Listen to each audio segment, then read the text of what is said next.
قرآن مجید میں اللہ تعالیٰ فرماتے ہیں وَاعْبُدُوا اللَّهَ وَلَا تُشْرِكُوا بِهِ شَيْئًا وَبِالْوَالِدَيْنِ إِحْسَانًا وَبِذِي الْقُرْبَى وَالْيَتَامَى وَالْمَسَاكِينِ وَالْجَارِ ذِي الْقُرْبَى وَالْجَارِ الْجُنُبِ وَالصَّاحِبِ بِالْجَنبِ وَابْنِ السَّبِيلِ وَمَا مَلَكَتْ أَيْمَانُكُمْ إِنَّ اللَّهَ لَا يُحِبُّ مَنْ كَانَ مُخْتَالًا فَخُورًا۔ اور اللہ کی عبادت کرو اور اس کے ساتھ کسی کو شریک نہ ٹھہراؤ، اور ماں باپ کے ساتھ اچھا سلوک کرو، اور رشتہ داروں کے ساتھ، اور یتیموں کے ساتھ، اور مسکینوں کے ساتھ، اور رشتہ دار ہمسائے اور اجنبی ہمسائے اور پہلو کے ساتھی اور مسافر کے ساتھ، اور ان کے ساتھ بھی جن کے مالک تمہارے دائیں ہاتھ بنے ہیں۔ یقیناً اللہ ایسے شخص سے محبت نہیں کرتا جو اکڑنے والا شیخی خور ہو۔ تو اس سائے سے پتہ چلتا ہے کہ ہمارا دین ہمیں احسان کا سبق دیتا ہے کہ ہر ایک کے ساتھ اچھا سلوک کرو، خواہ وہ تمہارا اپنا ہے، رشتہ دار ہے، یا تمہارا رشتہ دار نہیں، قریبی شخص ہے یا کوئی اجنبی شخص ہے، لیکن سب کے ساتھ احسان کا معاملہ۔ ایک حدیث سے بھی ہمیں پتہ چلتا ہے کہ ان اللہ کتب الاحسان علی کل شیء، کہ اللہ تعالیٰ نے ہر چیز کے ساتھ احسان کرنا لکھ دیا ہے۔ حدیث سے پتہ چلتا ہے کہ وہ لوگ جو دوسروں کو فائدہ پہنچاتے ہیں وہ اللہ تعالیٰ کے پسندیدہ لوگ ہیں۔ آپ کا پیشہ ایسا ہے کہ جس سے لوگوں کی تکلیفیں دور ہوتی ہیں، ان کو فائدہ پہنچتا ہے، انہیں زندگی ملتی ہے، انہیں صحت ملتی ہے، تو اس سے بڑھ کر کسی کے لیے کوئی کتنا فائدہ مند ہو سکتا ہے کہ جب کوئی شخص دکھ، تکلیف اور پریشانی میں مبتلا ہو تو کوئی ہو جو اس کی مدد کرے اپنے علم، ہنر اور سکلز کے ساتھ۔ ابن عمر کہتے ہیں کہ ایک آدمی نبی صلی اللہ علیہ وسلم کے پاس آیا اور کہا، اے اللہ کے رسول، کون سے لوگ اللہ کو زیادہ پیارے ہیں اور کون سے اعمال اللہ تعالیٰ کو زیادہ پسندیدہ ہے؟ تو رسول اللہ صلی اللہ علیہ وسلم نے فرمایا، وہ لوگ اللہ تعالیٰ کو زیادہ محبوب ہیں جو دوسرے لوگوں کے لیے سب سے زیادہ فائدے کے ہوں، یعنی جو سب سے زیادہ فائدہ پہنچائے وہ سب سے زیادہ اللہ کا پیارا ہے۔ اور اللہ کے نزدیک سب سے پسندیدہ اعمال یہ ہے کسی مسلمان کو خوش کرنا، کسی کی تکلیف کو دور کر دینا، کسی کا قرضہ ادا کر دینا یا اس کی بھوک دور کر دینا، اور جو اپنے بھائی کے ساتھ اس کی ضرورت پوری کرنے کے لیے چلا، یعنی اس کی مشکل میں اس کے ساتھ گیا وہاں تک جہاں اس کی ضرورت پوری ہو، یہاں تک کہ اسے پورا کر دیا، تو اللہ تعالیٰ اس کو اس دن ثابت قدم رکھے گا جس دن قدم ڈگمگا جائیں گے۔ تو اس سے بھی آپ اندازہ لگائیں کہ انسان جو کچھ اس دنیا میں کرتا ہے کسی کے ساتھ، وہی چیز وہ کل آخرت میں اپنے ساتھ ہوتی دیکھے گا۔ تو جو شخص دوسروں کے ساتھ خیر اور بھلائی اور احسان کا معاملہ کرتا ہے وہ اپنے کل ہی کے لیے سب کچھ کما رہا ہے، اور جو کسی کے لیے گڑھا کھودتا ہے وہ خود اس میں گرتا ہے۔ دوسروں کی خدمت کرنا ہمارے نبی صلی اللہ علیہ وسلم کی سنت ہے۔ آپ صلی اللہ علیہ وسلم کمزور مسلمانوں کے پاس جاتے، ان سے ملاقات کرتے، ان کے بیماروں کی بیمار پرسی کرتے۔ حالانکہ آپ خود کوئی ڈاکٹر نہیں تھے، طبیب نہیں تھے، لیکن جب کوئی بیمار ہو جاتا تو اس کی کیئر کے لیے، اس کی عیادت کے لیے آپ خود تشریف لے جاتے اور ان کے جنازوں میں حاضر ہوتے۔ یاد رکھیے، لوگوں کی مدد کرنا ذاتی عبادت سے زیادہ افضل ہے۔ ایک یہ ہے کہ آپ بیٹھ کر تسبیح کریں یا نفل پڑھیں، یہ بھی اچھی بات ہے، بہت نیکی کا کام ہے، لیکن جب آپ کسی اور کی تکلیف دور کرتے ہیں، کسی اور کی مدد کرتے ہیں، کسی کی خدمت کرتے ہیں، تو یہ اس سے بھی زیادہ افضل کام ہے۔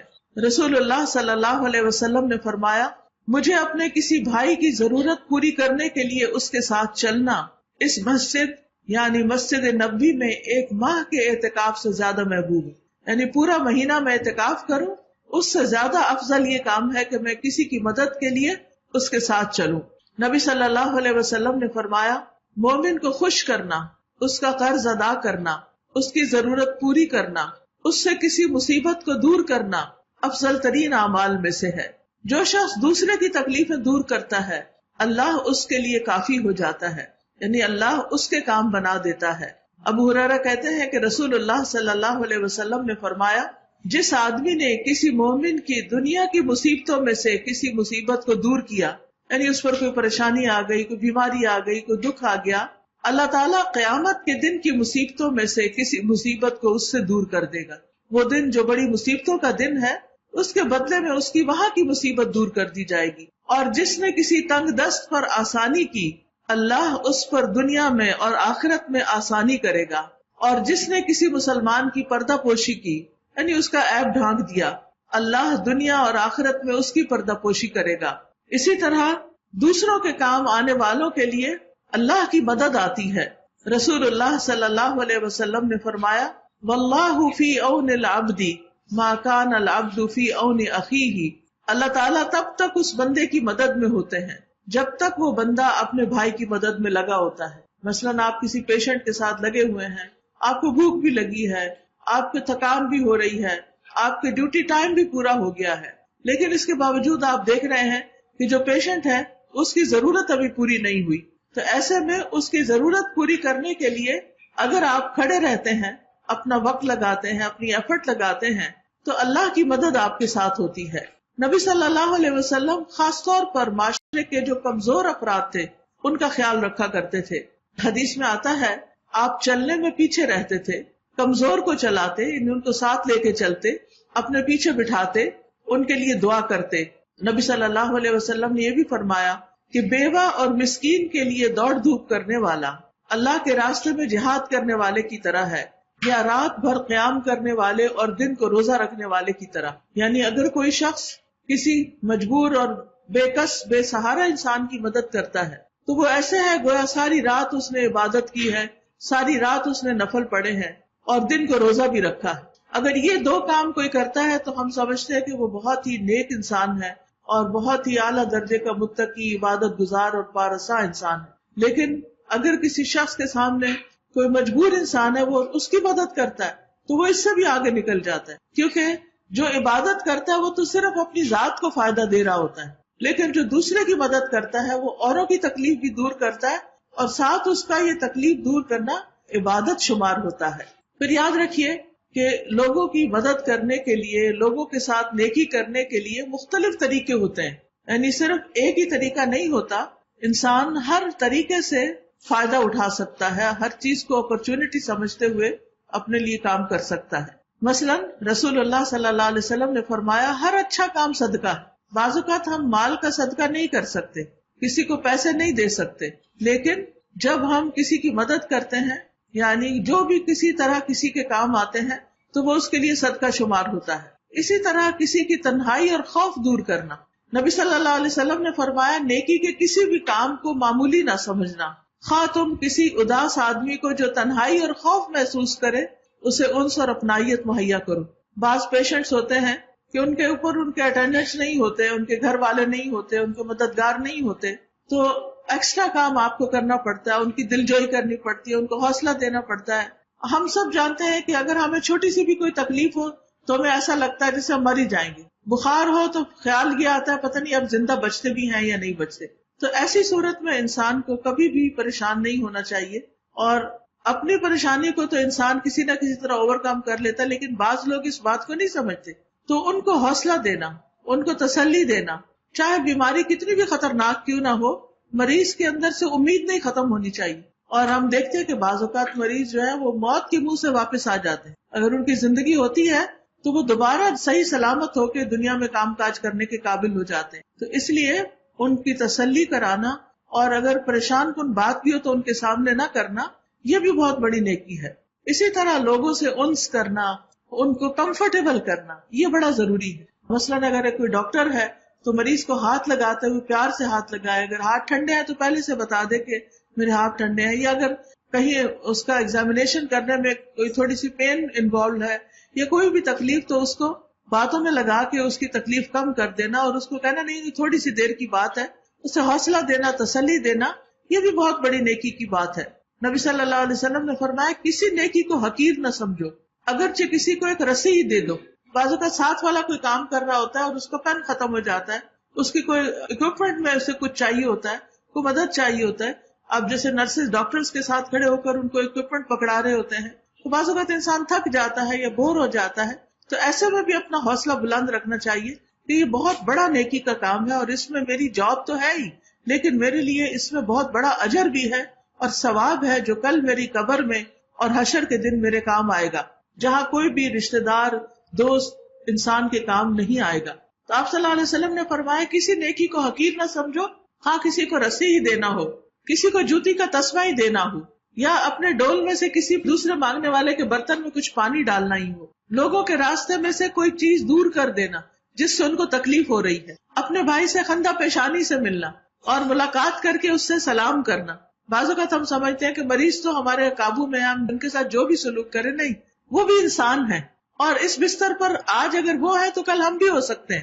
اس وقت کسی بھی مریض کی جگہ اپنے آپ کو رکھ کے دیکھنا چاہیے کہ اگر میں یہاں ہوں تو میں کیا ایکسپیکٹ کروں کہ ڈاکٹر میرے ساتھ کیا کرے، وہی سلوک اس کے ساتھ کرنا چاہیے. اگر ہم ایک نرس ہے تو ہمیں یہ دیکھنا چاہیے کہ اگر میں اس بستر پر ہوں، کیونکہ کسی بھی انسان کو بیمار ہوتے، پریشان ہوتے دیر نہیں لگتی، تو اگر کوئی اور اس جگہ پر ہے تو اس وقت دیکھنا چاہیے کہ اگر میں یہاں پر ہوں تو میں اپنے لیے کیا چاہوں گا.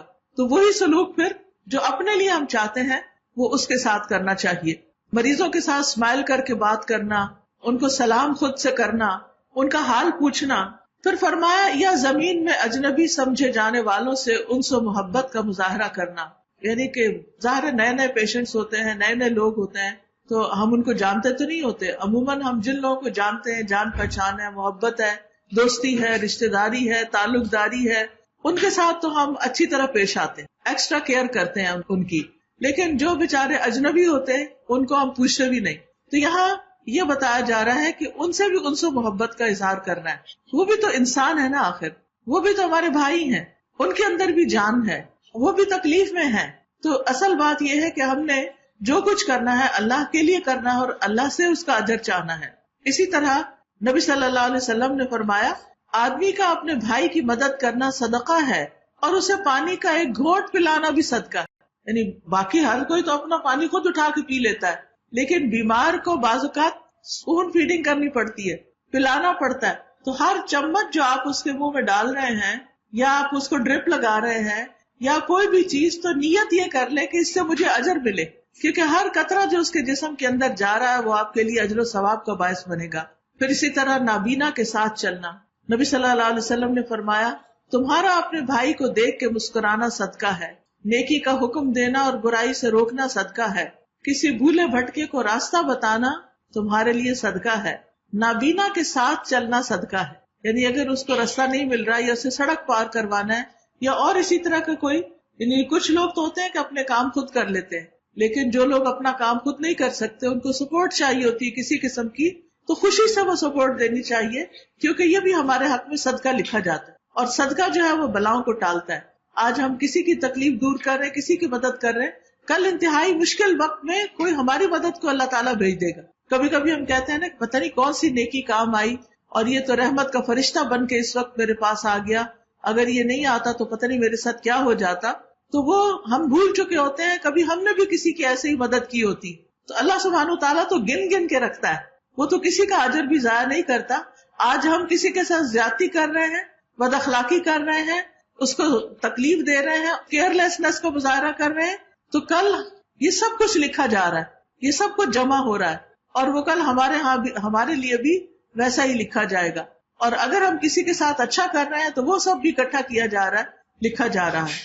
پھر اسی طرح یہ ہے کہ کام کرنے میں یہ بڑا امپورٹنٹ ہوتا ہے کہ کچھ لوگ ہمارے اوپر ہوتے ہیں، کچھ ہمارے نیچے ہوتے ہیں، کچھ ہمارے ساتھ کے ہوتے ہیں.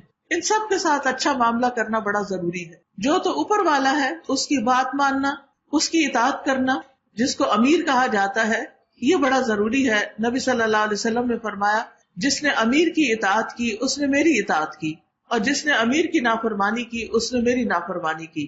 پھر اسی طرح باقی لوگ جو کلیگز ہوتے ہیں یا پھر باقی سٹاف ہوتا ہے اور اپنے ماتحت ہوتے ہیں، سب آرڈینیٹس ہوتے ہیں، اندر کام کر رہے ہوتے ہیں، تو ان کے ساتھ بھی اچھا سلوک کرنا ضروری ہے. رسول اللہ صلی اللہ علیہ وسلم نے جب بھی کبھی کسی کو کسی لشکر کا امیر بنایا تو خاص طور پر اسے اللہ کا تقوی اختیار کرنے کا حکم دیا، اور جو اس کے ساتھ لوگ ہیں ان کے ساتھ بھلائی کرنے، یعنی جو لوگ ہمارے انڈر کام کر رہے ہوں ان کے ساتھ خیر خواہی بڑی ضروری ہے. ان کے بارے میں جو ہماری ذمہ داری ہے اور ان کے جو حقوق ہیں ان کو پورا کرنا ضروری ہے. ابو ذر کہتے ہیں کہ میں نے عرض کیا اے اللہ کے رسول کیا آپ مجھے گورنر نہیں بنائیں گے؟ آپ نے میرے کندھے پہ ہاتھ مار کے فرمایا ابو ذر تم کمزور ہو، یہ ذمہ داری امانت ہے اور یہ قیامت کے دن رسوائی اور شرمندگی ہے سوائے اس کے جس نے اس کے حقوق پورے کیے اور اس بارے میں جو اس کی ذمہ داری تھی اس کو ادا کیا. یاد رکھیے بہترین طور پر کام کرنے والے جو ہیں قرآن مجید ان کو عقل مند قرار دیتا ہے. اور اپنے کام کو پہچاننا اور اس کو پوری طرح سمجھ کے ادا کرنا یہ بھی ضروری ہے اور یہ بھی امانت کا تقاضا ہے. پھر اسی طرح جو مسلمانوں میں سے کسی گروہ کا امیر ہو، ذمہ دار ہو، ہیڈ ہو، اس کے بارے میں نبی صلی اللہ علیہ وسلم نے فرمایا جو آدمی مسلمانوں کا حکمران ہے، ایک تو نا امامت کبریٰ جو کسی ملک کا حکمران ہے یا کوئی کسی صوبے کا حکمران ہے، اور ایک یہ کہ کسی بھی آرگنائزیشن میں کسی بھی جگہ پر جہاں چند لوگ مل کے کام کر رہے ہیں ان کے اوپر جو ٹاپ پر شخص ہے وہ بھی ان کا حکمران بنتا ہے. فرمایا جو آدمی مسلمانوں کا حکمران ہو اور پھر ان کے لیے بھلائی کی جد و جہد نہ کرے، یعنی ان کی بھلائی کے لیے کوشش نہ کرے اور خلوص نیت سے ان کا خیر خواہ نہ ہو، تو وہ ان کے ساتھ جنت میں داخل نہیں ہوگا. یعنی کتنا ضروری ہے بڑوں کے لیے کہ وہ چھوٹوں کا خیال رکھے اور ان کے فائدے کے کام کرے. پھر اسی طرح نبی صلی اللہ علیہ وسلم نے فرمایا تمہارے بہترین امیر وہ ہیں جن سے تم محبت کرو اور وہ تم سے محبت کرے. تم ان کے حق میں دعائے خیر کرو، وہ تمہارے حق میں دعائے خیر کریں. اور تمہارے بدترین امیر وہ ہیں جن کو تم ناپسند کرو اور وہ تمہیں ناپسند کرے. تم ان پہ لعنت کرو، وہ تم پہ لعنت کریں. تو یہ بدترین لوگوں کی علامت بتائی گئی. تو آپ دیکھیے کہ کتنا ضروری ہے کہ امیر یعنی کہ جو ہیڈ ہے اور جو اس کے نیچے کام کر رہے ہیں ان کے آپس کے تعلقات بہت اچھے ہوں، ان میں آپس میں محبت ہو، ایک دوسرے کے ساتھ خیر خواہی ہو، تاکہ وہ ایک دوسرے کے ساتھ مل کے ٹیم ورک کے ساتھ کام کر سکے. کیونکہ جب رفٹ ہوتی ہے، آپس میں تعلقات اچھے نہیں ہوتے تو چھوٹا سا کام بھی بہت مشکل بن جاتا ہے اور وہ اٹک جاتا ہے اور لوگ پریشان ہوتے ہیں جن سے متعلق وہ معاملہ ہوتا ہے. پھر اسی طرح لوگوں کا مزاج سمجھ کر ان سے معاملہ کرنی چاہیے، سختی کی بجائے نرمی سے معاملہ کرنا چاہیے، کیونکہ نرمی جس چیز میں ہوتی ہے اس کو خوبصورتی بخشتی ہے.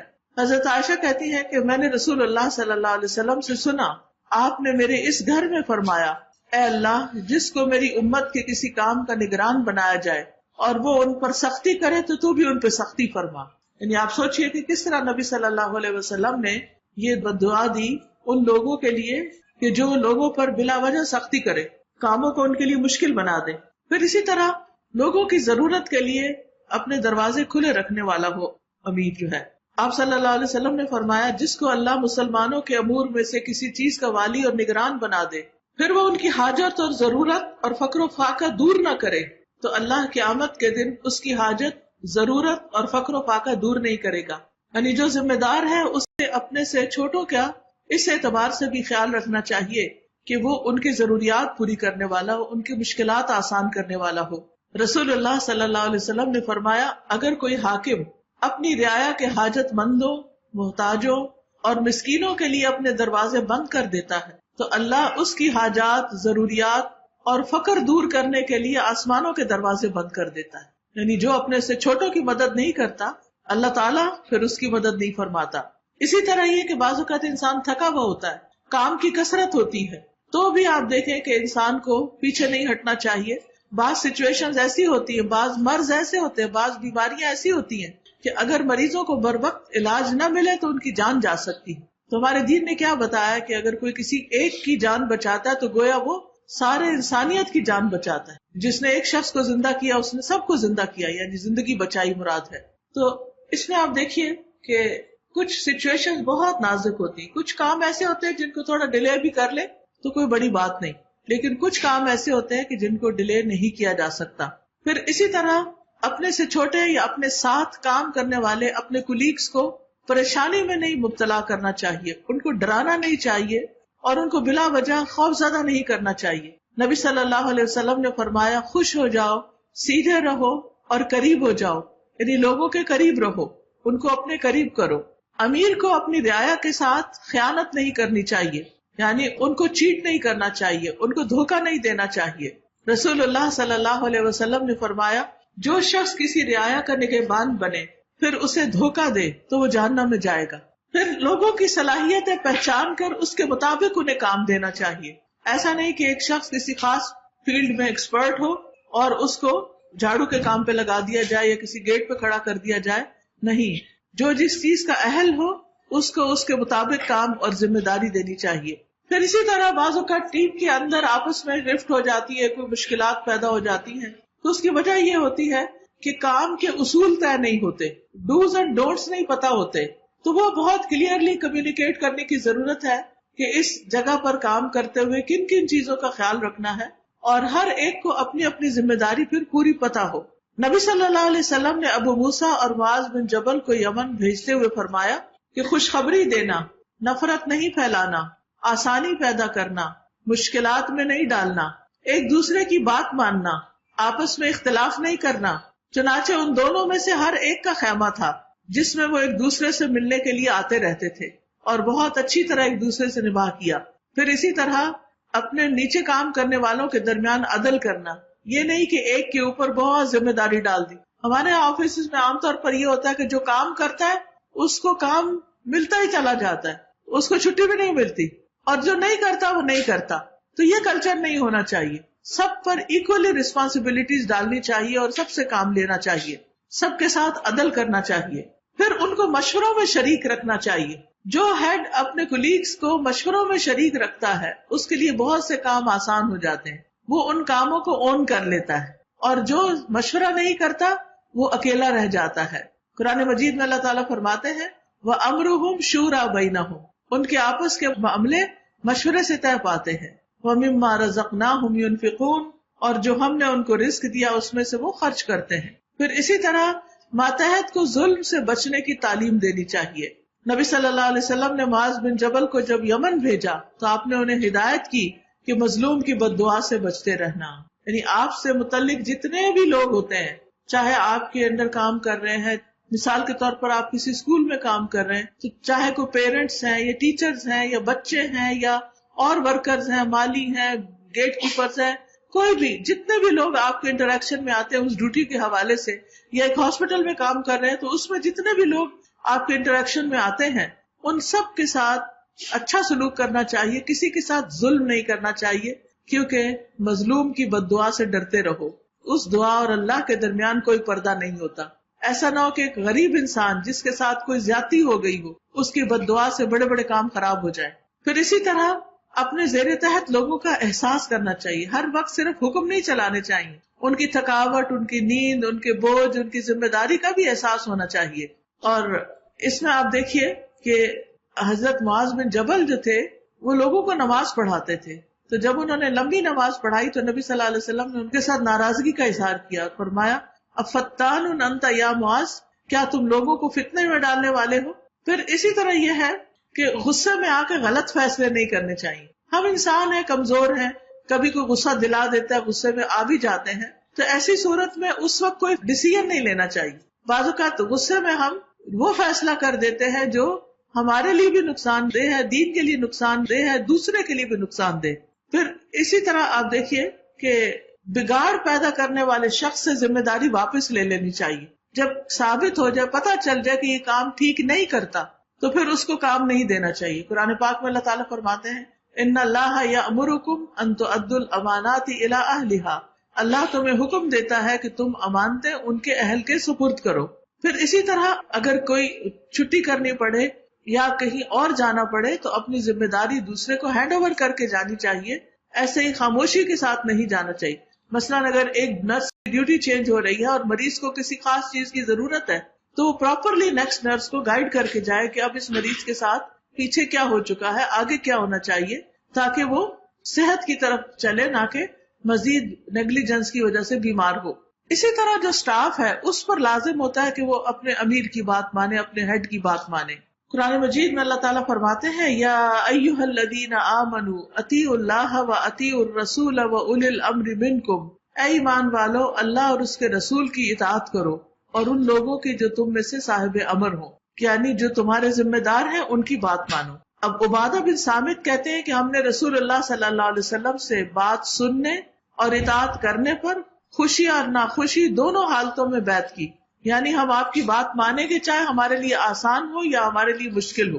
رسول اللہ صلی اللہ علیہ وسلم نے یہ بھی فرمایا کہ تم پر سننا اور ماننا ضروری ہے، اپنی تنگی کی حالت میں بھی اور خوشحالی کی حالت میں بھی، اپنی خوشی میں بھی اور ناخوشی میں بھی، اور امیر کا تجھ پر دوسروں کو ترجیح دینے کی صورت میں بھی۔ یعنی اگر بعض اوقات لوگوں کو یہ شکایت ہو جاتی ہے نا کہ ذمہ دار جو ہے یا ہیڈ جو ہے وہ دوسرے کو کوئی فیور دے رہا ہے اور ہمارے ساتھ زیادتی ہو رہی ہے تو ہم بھی اپنا کام چھوڑ دیتے ہیں، نہیں، ایسی صورت میں بھی اپنا کام چھوڑنا نہیں چاہیے.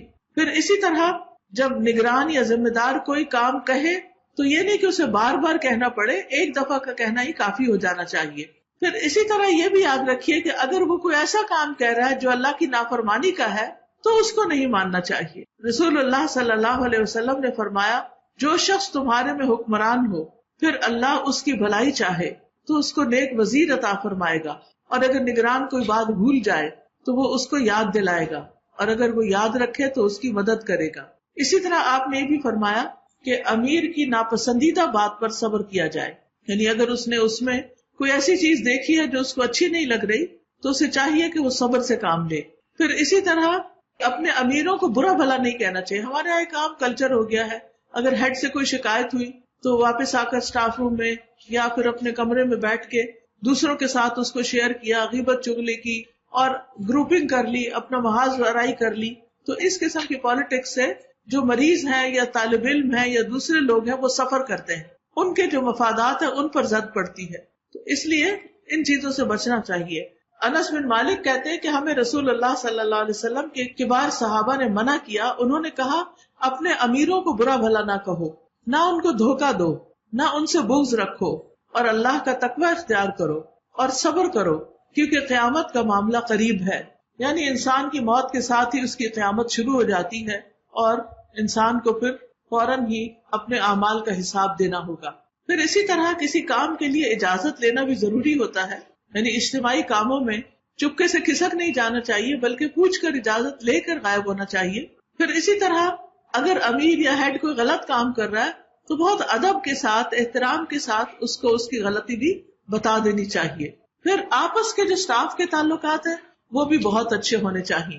قرآن مجید میں اللہ تعالیٰ فرماتے ہیں، والمؤمنون والمؤمنات بعضهم اولیاء بعض یأمرون بالمعروف وینہون عن المنکر ویقیمون الصلاة ویؤتون الزکاة ویطیعون اللہ ورسولہ اولئک سیرحمہم اللہ ان اللہ عزیز حکیم. اور مومن مرد اور مومن عورتیں ان کے بعض کے دوست ہیں، وہ نیکی کا حکم دیتے ہیں اور برائی سے منع کرتے ہیں اور نماز قائم کرتے ہیں اور زکوٰۃ دیتے ہیں اور اللہ اور اس کے رسول کا حکم مانتے ہیں. یہی لوگ ہیں جن پر اللہ ضرور رحم کرے گا، بے شک اللہ تعالیٰ سب پر غالب اور کمال حکمت والا ہے.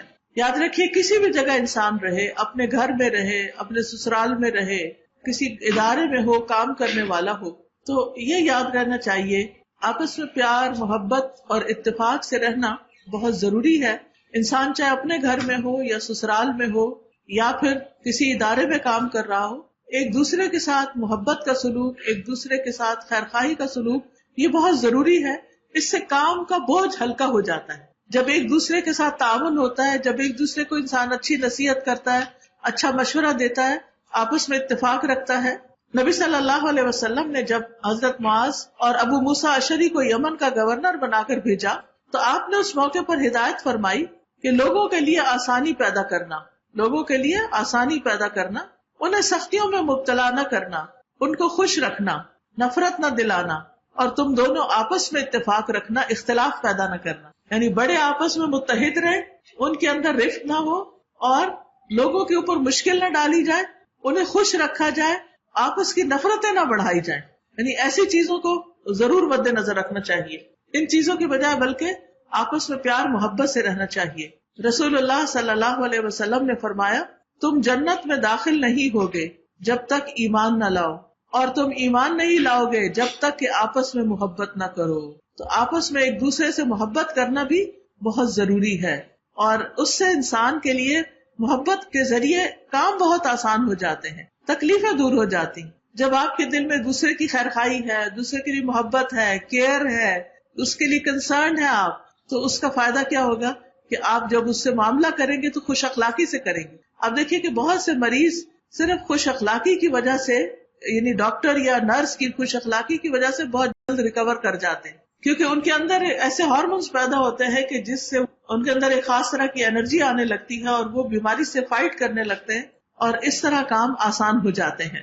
یعنی کتنی سخت بات ہے یہ کہ تم جنت میں داخل نہیں ہو سکتے جب تک ایمان نہ لاؤ، اور ایمان نہیں لا سکتے جب تک کہ آپس میں محبت نہ ہو. تو اگر کسی بھی گروہ کے اندر آپس کی نفرتیں ہیں تو وہاں تو ایمان ہی نہیں ہے، وہاں تو بس صرف ایک بوجھ اٹھایا ہوا انہوں نے کسی بھی کام کا. اور جب کسی بھی کام کو ایک بوجھ سمجھ کر کیا جاتا ہے تو انسان اس کو انجوائے نہیں کرتا. پھر اسی طرح آپ صلی اللہ علیہ وسلم نے فرمایا ایک مومن دوسرے مومن کے لیے عمارت کی طرح ہے، اس کا ایک حصہ دوسرے کو قوت پہنچاتا ہے. آپ صلی اللہ علیہ وسلم نے ایک ہاتھ کی انگلیوں کو دوسرے کے اندر ڈال کے بتایا، یعنی اس طرح ایک مضبوطی آ جاتی ہے. آپس میں جھگڑنا نہیں چاہیے ورنہ انسان کمزور ہو جاتا ہے. قرآن مجید میں اللہ تعالیٰ فرماتے ہیں وَلَا تَنَازَعُوا فَتَفْشَلُوا وَتَذْهَبَ رِيحُكُمْ، اور آپس میں جھگڑا نہ کرو ورنہ بزدل ہو جاؤ گے اور تمہاری ہوا اکھڑ جائے گی. یعنی آپس میں جب لڑو گے تو کمزور پڑ جاؤ گے اور دشمن تمہارے مقابلے میں پھر کامیاب ہو جائے گا. پھر اسی طرح اپنے اپنی گروہ نہیں بنا لینے چاہیے، گروپ بازی نہیں کرنی چاہیے، بلکہ سب کے ساتھ اچھا سلوک کرنا چاہیے. بعض اوقات ہوتا ہے اداروں کے اندر دو پارٹیاں بن جاتی، کچھ ایک کے ساتھ مل جاتے کچھ دوسرے کے ساتھ. اب وہ اس کو اس کی باتیں سنا رہے ہیں، اس کو اس کی سنا رہے ہیں، نتیجہ کیا ہوتا ہے کہ آپس کی محبت ختم ہو جاتی ہے اور سارا فوکس اس بات پہ ہو جاتا ہے کہ دوسرے کو ہم نے کیسے ہرانا ہے. پھر آپ دیکھیے کہ خاص طور پر ہاسپٹل کے اندر جو بھی آتا ہے مریض، وہ علاج کے لیے آتا ہے، وہ اپنا مال خرچ کرتا ہے، وہ اپنے دکھ درد کی دوا چاہتا ہے. تو ایسے میں ان کے ساتھ اچھا سلوک کرنا، ان کا خیال رکھنا ہمارے یہاں آنے کی سب سے پہلی اور فرسٹ اینڈ فارموسٹ رسپانسبلٹی، کہ جس کام کے لیے ہم آ رہے ہیں وہ پہلے پورا ہو اور باقی چیزیں بعد میں.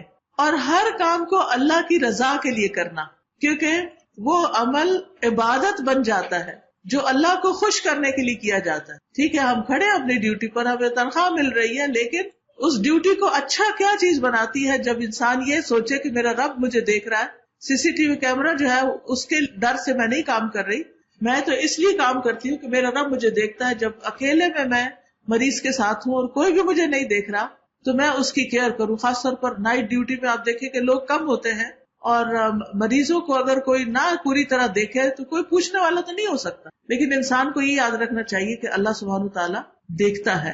رسول اللہ صلی اللہ علیہ وسلم نے فرمایا اے لوگو اپنے اعمال کو اللہ کے لیے خالص کر لو، کیونکہ اللہ عز و جل اپنے لیے خالص عمل کو ہی قبول کرتا ہے اور اسی پر اجر ملتا ہے. پھر آپ دیکھیے کہ آپ ایک جاب کر رہے ہیں لیکن چونکہ مریضوں کا خیال رکھ رہے ہیں تو اس کا بھی بہت بڑا اجر ہے. رسول اللہ صلی اللہ علیہ وسلم نے فرمایا 6 خصائل ایسے ہیں کہ اگر کوئی مسلمان کسی ایک سے متصف ہو کر فوت ہو جائے تو اللہ کے ذمہ ہے کہ اس کو جنت میں داخل کرے.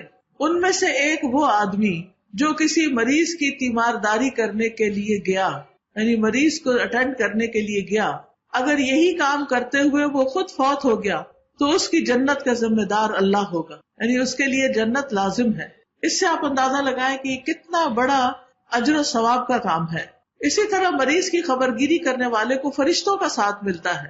حضرت علی رضی اللہ عنہ سے مروی ہے، وہ کہتے ہیں کہ جو شخص شام کے وقت کسی مریض کی عیادت کے لیے نکلتا ہے تو اس کے ساتھ 70,000 فرشتے بھی نکلتے ہیں جو اس کے لیے صبح تک بخشش کی دعائیں کرتے ہیں اور جنت میں اسے ایک باغ بھی ملتا ہے. تو آپ دیکھیے کسی ایک یا 2 انسانوں کو بھی کہنا کتنا مشکل ہوتا ہے کہ آپ میرے لیے دعا کریں، اور یہاں آپ کسی بیمار کی خبرگیری کریں، کسی بیمار کا خیال رکھیں، اس کی نرسنگ کریں، اس کی کیئر کریں، اس کو دوا دیں، تو یہ آپ کے لیے اس سے بھی زیادہ بہتر ہے. فرمایا جو صبح کے وقت عیادت کے لیے نکلے اس کے ساتھ 70,000 فرشتے بھی نکلتے ہیں جو اس کے لیے صبح تک بخشش کی دعا کرتے رہتے ہیں اور جنت میں اسے ایک باغ بھی حاصل ہوگا. پھر اسی طرح مریض کی عیادت جو ہے وہ جنت میں لے جانے کا باعث ہے. رسول اللہ صلی اللہ علیہ وسلم نے فرمایا جو کسی بیمار کی عیادت کرے، عیادت کا مطلب ہے اس کے پاس جائے، اس کو دوا دے، اس کو مساج کر دے، اس کی کنگھی کر دے، اس کو کسی بھی طرح اس کا خیال رکھے، یا اپنے بھائی سے اللہ کی خاطر ملاقات کرے، تو آسمان سے ایک پکارنے والا پکارتا ہے کہ تم بھی پاک ہو اور تمہارا چلنا بھی پاک ہے اور تم نے جنت میں گھر بنا لیا. کتنا بڑا اجر و ثواب کا کام ہے. خالص اللہ کی رضا کے لیے مریضوں کا خیال رکھنا اور ان کے پاس جانا. صحابہ کرام جو تھے وہ اس بات کو بہت سیریسلی لیتے اور بہت خوشی سے یہ کام کیا کرتے تھے، یعنی مریضوں کی عیادت. کیونکہ مریض خود پروڈکٹیو نہیں رہتا، کبھی وہ بات بھی نہیں کرتا، کبھی اس سے کچھ ہوتا نہیں، تو لوگ عام طور پر اس کو اپنے اوپر بوجھ سمجھنے لگتے ہیں اور پھر اس سے جلد جان چھٹکارا چاہتے ہیں. لیکن اگر انسان اللہ کی رضا کے لیے اس کی خدمت کرتا ہے تو کتنا بڑا اجر و ثواب ہے. اور صحابہ اس کے لیے کتنے حریص ہوتے تھے. حضرت ابو بکر کے بارے میں آتا ہے کہ رسول اللہ صلی اللہ علیہ وسلم نے فرمایا آج تم میں سے کس نے روزے کی حالت میں صبح کی؟ تو ابو بکر نے کہا میں نے. آپ نے فرمایا تم میں سے کس نے مریض کی عیادت کی؟ ابو بکر نے کہا میں نے. آپ نے فرمایا تم میں سے کس نے جنازے میں شرکت کی؟ ابو بکر رضی اللہ عنہ نے کہا میں نے. آپ نے پوچھا آج کس نے مسکین کو کھانا کھلایا؟ ابو بکر رضی اللہ عنہ نے کہا میں نے. تو نبی صلی اللہ علیہ وسلم نے اس پر فرمایا کہ جب کسی شخص میں ایک ہی دن یہ 6 خصلتیں شامل ہو جائیں تو جنت میں ضرور داخل ہوگا. یعنی یہ 6 کے 6 کام اس کو ایک دن کرنے کا موقع مل گیا، اور اس میں ایک مریض کی عیادت ہے، ایک روزہ رکھنا ہے، ایک جنازے میں شرکت کرنا ہے، ایک مسکین کو کھانا کھلانا ہے، اور پھر ہے عمدہ اخلاق، اچھے اخلاق سے پیش آنا. چاہے وہ اریٹیٹ ہی کر رہے ہو ہم، وہ ان کا کام ہے، وہ ان کا اخلاق ہے، اور ہمارا اخلاق کیا ہے؟ بہترین اخلاق ہے. رسول اللہ صلی اللہ علیہ وسلم نے فرمایا لوگوں میں سب سے بہتر وہ ہے جس کا اخلاق زیادہ اچھا ہے. پھر آپ دیکھیے نرمی اختیار کرنا، مریضوں کے ساتھ نرمی سے پیش آئیے، نرمی سے ہاتھ لگائیے، نرمی سے ٹیکا لگائیے، نرمی سے دوا کھلائیے، نرمی سے اٹھائیے، بٹھائیے، لٹائیے، جو بھی چیز ہے اس میں نرمی رکھیے. نبی صلی اللہ علیہ وسلم نے فرمایا نرمی جس چیز میں ہوتی ہے اس کو زینت بخشتی، خوبصورت بنا دیتی، اور جس چیز سے نکال دی جاتی ہے اسے بدصورت کر دیتی ہے. جنتی 3 قسم کے لوگ ہیں. ایک وہ آدمی جو رشتہ داروں اور مسلمانوں کے لیے مہربان اور نرم دل ہے، یعنی نرمی کا معاملہ کرتا ہے. اور لوگوں میں سے بہترین وہ ہے جو ان کے لیے سب سے زیادہ فائدہ مند ہے، دوسروں کے لیے فائدہ مند بن جائیے. ایک اور حدیث میں ہے مومن بندوں کی مثال ان کی آپس میں محبت اور رحم دلی اور شفقت اور تعاون میں ایک جسم کی طرح ہے. جب جسم میں کسی عضو کو تکلیف ہوتی ہے تو اس کا سارا جسم نیند نہ آنے اور بخار چڑھ جانے میں اس کا شریک ہو جاتا ہے. پھر اسی طرح مومن دوسرے کی تکلیف پہ بھی تڑپتا ہے، کیونکہ سارے مومن ایک جسم کی طرح ہیں. پھر ایک دوسرے کی ضروریات اور حاجات کے لیے قریب رہنے کی ضرورت ہے. زبان اور ہاتھ سے سلامت رہنا چاہیے دوسروں کو ہم سے. مریض کے ساتھ خیر خواہی، جو چیز اس کے فائدے کی ہے وہ کی جائے، نہ کہ جو وہ چاہتا ہے. بعض اوقات ہم کہتے ہیں چلو مریض کے ساتھ اچھا سلوک ہو رہا، مریض کہتا ہے کہ مجھے اور علاج نہیں کرانا، یا مجھے یہاں سے نکال دیں، یا میں یہ دوائی نہیں کھانا چاہتا، تو یہ اس کے ساتھ خیر خواہی نہیں. اگر آپ سمجھتے ہیں کہ خیر خواہی کسی اور چیز میں ہے تو پیار سے اس کو سمجھا دیں. پھر اسی طرح خیر خواہی ہر مسلمان کا حق ہے. مریض کے ساتھ وہ معاملہ کریے جو اپنے لیے پسند کرتے ہیں. پھر دھوکے اور ظلم اور تحقیر سے بچنا چاہیے. ابو ہریرہ رضی اللہ عنہ کہتے ہیں کہ رسول اللہ صلی اللہ علیہ وسلم نے فرمایا تم لوگ ایک دوسرے سے حسد نہ کرو، نہ ہی ایک دوسرے کے خلاف ریٹ بڑھاؤ. یعنی ہوتا ہے نا 2 دکاندار چیز بیچ رہے ہوتے ہیں تو وہ پھر مقابلے بازی پہ آ جاتے ہیں، اور کبھی قیمت کم کر دیتے ہیں، اور کبھی جب آکشن ہوتی ہے تو قیمت بڑھا دیتے ہیں. اور نہ ہی ایک دوسرے سے بغض رکھو، نہ ہی ایک دوسرے سے روگردانی کرو، اور تم میں سے کوئی کسی کی تجارت پر تجارت نہ کرے. اے اللہ کے بندو بھائی بھائی بن جاؤ. آپ نے فرمایا مسلمان مسلمان کا بھائی ہے، نہ اس پر ظلم کرتا ہے، نہ اسے ذلیل کرتا ہے، نہ اس سے جھوٹ بولتا ہے، اور نہ اسے حقیر سمجھتا ہے. اور آپ نے اپنے سینے کی طرف اشارہ کر کے فرمایا کہ تقوی یہاں ہے، یعنی اللہ کا ڈر یہاں ہے، جو اصل میں موٹیویشنل فیکٹر ہے سارے اچھے کام کرنے کا. فرمایا آدمی کے برا ہونے کے لیے یہی کافی ہے کہ وہ اپنے مسلمان بھائی کو حقیر سمجھے. ایک مسلمان کا خون اور مال اور اس کی عزت اور آبرو دوسرے مسلمان پر حرام ہے. یعنی جا کے مریضوں کی باتیں ادھر ادھر نہیں کرنی چاہیے، ان کے عیب نہیں کھولنے چاہیے، کیونکہ مریض کو تو بعض اوقات اپنی ہوش نہیں ہوتی، نہ وہ استنجا کر سکتا ہے، نہ وہ اپنے کپڑے تبدیل کر سکتا ہے. تو ظاہر اسپتال کا عملہ یہ سب کچھ کر رہا ہوتا ہے، لیکن اس میں بھی اگر وہ کوتاہی کرتے ہیں یا پھر وہ جو کوئی چیز دیکھتے ہیں اور وہ باہر جا کے گھر میں بتاتے ہیں، تو یہ کسی مسلمان کے عیب کو چھپانا نہیں بلکہ دکھانا ہے لوگوں کو. اور جو کسی کا عیب اچھالے گا اللہ اس کو اس کے گھر میں رسوا کر سکتا ہے.